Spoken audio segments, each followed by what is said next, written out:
indlela zikaNkulunkulu ayifani nezindlela zabantu. Kuye kushiwo njalo uma besikhuluma ukuthi indlela kaNkulunkulu nemicabango kaNkulunkulu ayifani nemicabango kabantu. uNkulunkulu mezokuphumelelisa ukuphumelelisa la ngathi kuvalwe khona iminyango.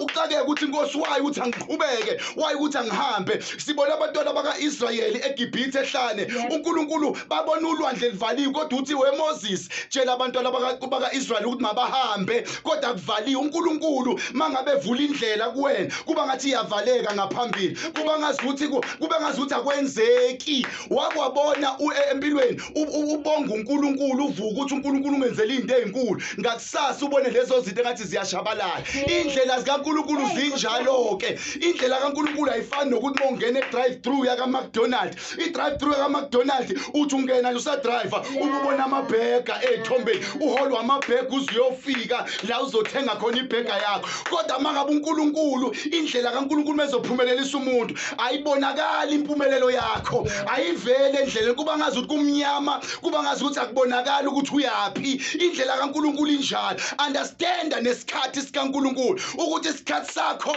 mesikakafiki sizofika isikhathi sakho. Namanje njengoba usafarisha kusayisikhathi sakho sokuthi kudlule isikhathi ebesizokubulala, kunesikhathi okumele kudlule ebesizokubulala. That is why kuseyisikhathi sakho sokuthi ukhale, ngoba kusenza isikhathi sakho sokuhleka. Ngeke uze uhleke kanti kusavuka isikhathi esibulala abahlekayo. Ngeke uze uphumelele kanti kusavuka isikhathi kuseyisizini ebulala abaphumelele. Vuma mosalalisiwe, this is your time. uNkulunkulu akakaze abe late, uNkulunkulu akakaze early, uhleze on time.